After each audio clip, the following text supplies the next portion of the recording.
गौरीला अनंत गरजेचे अनैतिक संबंध आहे किंवा त्यानं लग्नाच्या आधी काही केलेलं आहे. ते अबॉर्शन पेपर सापडले तेव्हाच कळलं की तुम्हाला याची कल्पना लग्नाच्या आधी दिली गेली होती गरजे कुटुंबियांकडनं? अरे, माझी पोरगी डॉक्टर आहे. 81,000 पेमेंट आहे. मी अशा मुलाला का देईन माझी मुलगी? आणि एवढी सुंदर आहे दिसायला.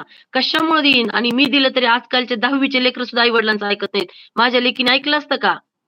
की "हां, मी करते लग्न." मी कर म्हणलं असतं तरी कशामुळे देईल? असे हे असले कुटाणे करणाऱ्या पोरासोबत कोण लग्न करतं? गरीबाचं लेकरू सुद्धा करणार नाही. गरीबातलं गरीब सुद्धा म्हणेल मला अशा लोकांसोबत नको. आम्हाला माहीत असतं तर आम्ही दिलं असतं का? आमची पोरगी एवढी मोठी एज्युकेटेड होती. आम्ही एवढं 50 लाखाचं लग्न करून दिलं. आमचं एकुलतं एक लेकरू होतं. मला काय 10 पोरीवाला सुद्धा द्यायचा नाही तशा जागेवर. आणि कसं देणार आम्ही तिथं?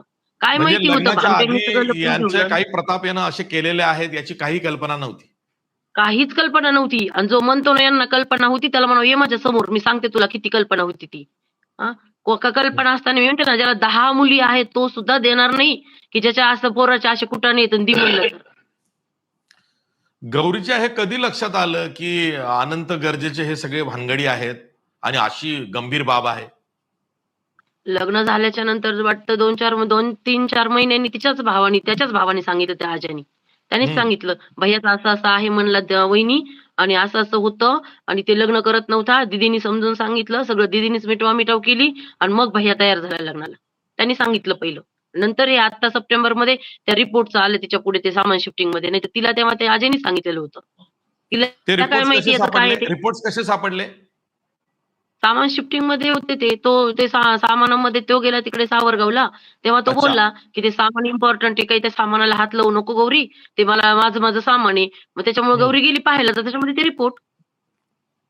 बरोबर आहे. तेव्हा तिला माहीत झालं ना. सामान शिफ्टिंग जुना फ्लॅट त्यांनी सोडला आणि हा नवीन फ्लॅटवर ते राहायला आले होते तेव्हा. बरं.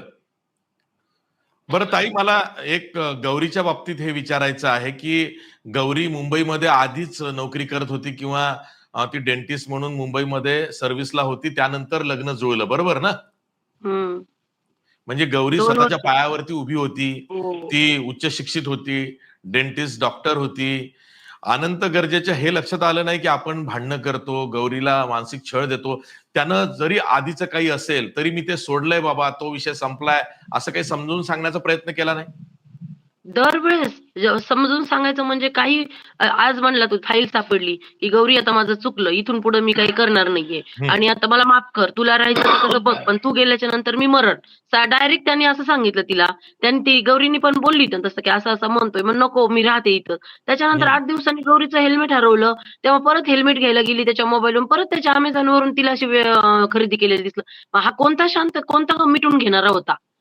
प्रत्येक वेळेस 8 दिवसापूर्वी एक झाकायचं, 8 दिवसांनी परत उघडं पडलं की दुसरं झाकायचं, 8 दिवसांनी परत उघडं पडलं की दुसरं झाकायचं. हा कुठे मिटून घेणारा होता? याला काय करायचं होतं? याला जर मिटून घेऊन संसार करायचा होता, ज्या दिवशी फाईल सापडली तरी माझी पोरगी राहिली ना त्याच्याजवळ. हां, हं. राहिलं म्हणला ना तो, "मला माफ कर, आता मी तुझ्याशिवाय जगू शकत नाहीये, मला तूच आहेस." तर ती राहिली ना. ती आली का? नाही आली ती. आम्हाला सुद्धा आम्ही आम्ही म्हणलो ते तरी ती येत नव्हती.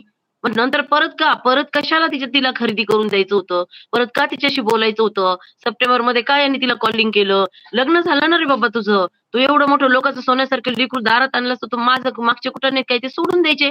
नाहीतर लग्नच करायचं नव्हतं. आमच्या लेकराचा काय दोष? तुझी बहीण, तुझा भाऊ, तुझी फॅमिली सगळ्यांनी हे खोटं बोलून दुसऱ्याच्या लेकराची का फसवणूक केली? का वाटोळं केलं? आज 11 दिवस झाले फिरत येतं. काय करतंय हे शासन प्रशासन? खरंच एखाद्या नावाजलेल्या नेत्याची पोरगी जर असती, तर फिरले असते का हे भामटे? इतके दिवस 11 दिवस? नसते का हं. दुसऱ्या दिवशी आली मध्ये. कुठं फिरतेत? तुम्ही दुसऱ्या देशातले जर आरोपी 4 दिवसात भारतात आणता, तर तुम्हाला महाराष्ट्रातले आरोपी तुम्हाला 8 दिवस भेटत नाहीत का? 10 दिवस भेटत नाहीत का? का? आमची लेक तुमचं कोणीच नाही का? तुमचं लेकरू असतं तर तुम्ही कसं केलं? हां? हं.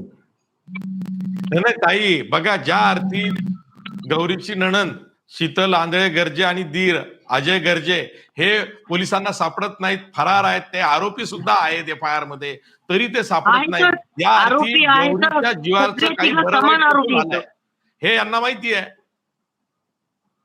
सगळे समान आहेत ते. एकाला झाका आणि एकाला काढा संबंधच नाही काही. सगळे समान आहेत. लग्नापासून ते सगळ्यांनी मिळून झाकून ठेवून हे सगळं केलं ना. सगळे सारखे आहेत. सुरुवातीपासून तर शेवटपर्यंत तिघही सारखेच आहेत आरोपी. एकाला सुद्धा कमी जास्त नाही पाहिजे. का दोघं सापडत नाहीत? काय करतंय हे शासन? काय करतंय प्रशासन? एखाद्या नेत्याची पोरगी असती तर मी हम्म. कुणाचा दबाव आहे? का नाही करत आहे हे? काय करतात 11 दिवसापासनं? तुम्ही बाहेरच्या देशातले आरोपी आणता ना 4 दिवसात, तुम्हाला इथल्या इथं सापडा ना. असं नाही पाहिजे माहिती का? सगळ्यांना सारखा न्याय पाहिजे. सगळ्यांना सारखा, गरीब असो मोठा असो. ताई, मला एक प्रश्न तुम्हाला हा विचारायचा आहे की तुम्हाला असं पहिल्या दिवसापासून असं का वाटतंय की गौरीची हत्याच झालेली आहे आणि ती अनंत गर्जे आणि तिचा दीर आणि तिची नणंद यांनी मिळून केलंय? नणंदचा काय संबंध? तेव्हा ती तिथं होती का? हो. मग आता ती त्या दिवशी तिथंच होती. माझा फोन झाल्याच्या नंतर मला बोलता नाही आलं. माझ्या बहिणीने तिला कॉल केला. तर बहिणीचा नवरा बोलला की माझा, म्हणली मी इथंच आहे डोंबिवलीमध्ये. हो मामा, मी आता तिकडेच चाललीये. मग ही डोंबिवलीला काय काय करत होती त्या दिवशी? काय संबंध होता? पुण्यात राहत होती, मुंबईचा काय संबंध होता तिचा? काही संबंध नव्हता ना तिचा तिथं मुंबईला जाण्याचा, जर ती तिथं पुण्याला राहत होती तर. हम्म. नाही नाही, हे सगळं सुरू कधी झालं? जेव्हा तुमचे पती अशोक पालवे यांना फोन आला की गौरी असं असं आहे, असं रुग्णालयामध्ये मी तिला आणलेलं आहे. त्यानंतर तुम्हाला फोन आला अनंत गरजेचा आणि त्यांनी सांगितलं की गौरीचं शव माझ्या समोर पडलेलं आहे. त्यानंतर तुम्ही नवरा बायकोनी काय केलं? सारखे फोन काय फोन केले सारखे, फोनच उचलत नव्हता तो. दुसरंच कोणीतरी फोन उचलू लागलं. तो फोनच उचलत नव्हता. एकही वेळेस फोन उचलला नाही. अरे बाबा तू कुठल्या हॉस्पिटलला हे तरी सांग. काहीच सांगायला तयार नाही तो. दुसरा तुम्ही कुठपर्यंत आलात? तुम्ही कुठपर्यंत आलात? दुसराच मला वाटायचं गौरीने फोन केलाय की हा खोटं बोलतोय. कशाला तो फोनच उचलत नव्हता. कोणीतरी दुसरंच फोन उचलत होतं त्याचा मोबाईल. नाही, तुम्ही मुंबईकडे निघालात रात्रीतूनच? हो, लगेच. मग मुंबईत तुम्ही कोणत्या हॉस्पिटलला गेलात? तुम्हाला कळलं कसं की गौरी इथं आहे? आमचे कोणीच नातेवाईकांनी सांगितलं. ह्यांनी नातेवाईकांना कॉल केला ना लगेच बरं की बरं असं असं बरं. झालंय, तुम्ही जाऊन पहा म्हणून. मला नंतर म्हटलं तो, नंतर एक तेवढं बोलला की मी म्हटलं अहो कोणत्या हॉस्पिटलला आहेत? तर म्हणे पोतदारला. म्हणून मग पोतदारला पाठवले. तर पोतदारला तर ते अगोदरच गेलेली होती. तो तिथून नायरला घेऊन आला होता वाटतं आणि गेला पळून तो. आम्हाला येईपर्यंत थांबला नाही. थांबायचं ना त्यांनी जर मारलं नव्हतं ना, त्यांनी आम्हाला येईपर्यंत थांबायचं. आम्ही आल्याच्या नंतर आम्हाला सांगायचं की हे बघा हे तुमचं लेकरू आहे, हे असं असं झालेलं आहे. आम्ही काय केलं असतं त्याला? आम्ही नसतं मारलं त्याला. आम्ही काय त्यांनी जशी आमची पोरगी मारली तशी आम्ही त्याला मारलं असतं का? का नाही थांबला तो? का पळून गेला? त्यांचं कोणीही नव्हतं. कोणीही मग नव्हतं. ते तुम्ही सगळे तिथे तुम्ही होते. ताई मला तिथे फोनवर बोलला तो. गेल्यानंतर तुम्ही तिथं गेल्यानंतर तोवर गौरीच्या मृतदेहाचं पोस्टमॉर्टम झालं होतं की नाही? नाही, नव्हतं झालं. तसंच मग तुमची टाकून परवानगी दिलं. घेऊन झालं? मग आम्ही वरळीला आलो नंतर. वरळीला रीतसर त्यांची ते हे दिली आणि नंतर मग पोस्टमॉर्टम केलं. त्यांनी म्हणजे नाही ते केलं. तो पळूनच गेला पोस्टमॉर्टमची आणि पीएम परमिशन द्यायलाही तिथं हा अनंत गरजा उपलब्ध नव्हता, हजर तो जर नव्हता. तिथं नव्हताच तर पीएम कोणाच्या सहीने करणार? आई-बाप नव्हते, नवरा नव्हते, कोणाच्या सहीने पीएम करणार होते ते? म्हणजे हा तिथंच गौरीला सोडून निघून गेला. हो, पळून गेला तो, तिथं नव्हताच. म्हणजे हॉस्पिटलमध्ये ही कल्पना होती का की पंकजा मुंडे मंत्री यांच्या पीएची ही बायको आहे? आपल्याला काय माहिती? माहित नाही मला. आम्ही कशाला विचारू? आम्ही गेलो ते 3:30 वाजता. आम्ही नाही विचारलं तिथं हॉस्पिटलमध्ये. बर. आणि मग गौरीचं शव तुम्हाला भेटल्यानंतर अंत्यसंस्कार तुम्हीच केले? तिथे हे हजर आले होते? तिच्या घरी केली. तिच्याच घरी केली. तिथंही ते करायला तयार नव्हता त्याचा बाप. हो हो हो. पण ते नव्हता तिथं आला. अंत्यसंस्काराच्या वेळेस हा अनंत गर्जे आला होता का? नाही, तो नव्हता आला. तो नाही आला तो तिथे. नव्हता आला, तो फरारच होता तेव्हा. नाही, तो हे झाला 4 का 5 वाजता मला वाटतं पोलीस स्टेशनला त्याला हे केलं होतं. हा, तो त्याच्यामुळे तो अटकेत नाही गेला, आला. अटकेत गेला. हां, हां. बरं ताई, त्याला पोलीस कोठडी झाली, तो अजूनही पोलीस कोठडीत आहे. आज तो जामिनासाठी अर्ज त्यानं केलेला आहे. काय सुनावणी होते आपल्याला माहिती नाही. कदाचित तो न्यायालयीन कोठडी किंवा पोलीस कोठडीतच पुन्हा राहील. कारण पोलिसांचं असं म्हणणं आहे की आम्हाला पोलीस कोठडी पाहिजे अनंत गरजेची, कारण त्याची बहीण म्हणजे गौरीची नणंद आणि दीर हे दोघे अजूनही फरार आहे. प्लस अनंत गरजेच्या शरीरावर सुद्धा जखमा आढळल्यात. तुम्हाला काय वाटतं, जर का अनंत गरजेच्या शरीरावरती जखमा आढळल्या असतील, शेवटचं रेकॉर्डिंग फोनचं सापडलं असेल, तर हत्या झाली असेल तर नेमकी का? तुम्हाला अशी मग शंका का येते? मारणारच ना. प्रतिकार कशी करल? कशा जखमा आल्या याच्या अंगावर? याच्या अंगावर कशाने जखमा आल्या सांगा ना तुम्ही?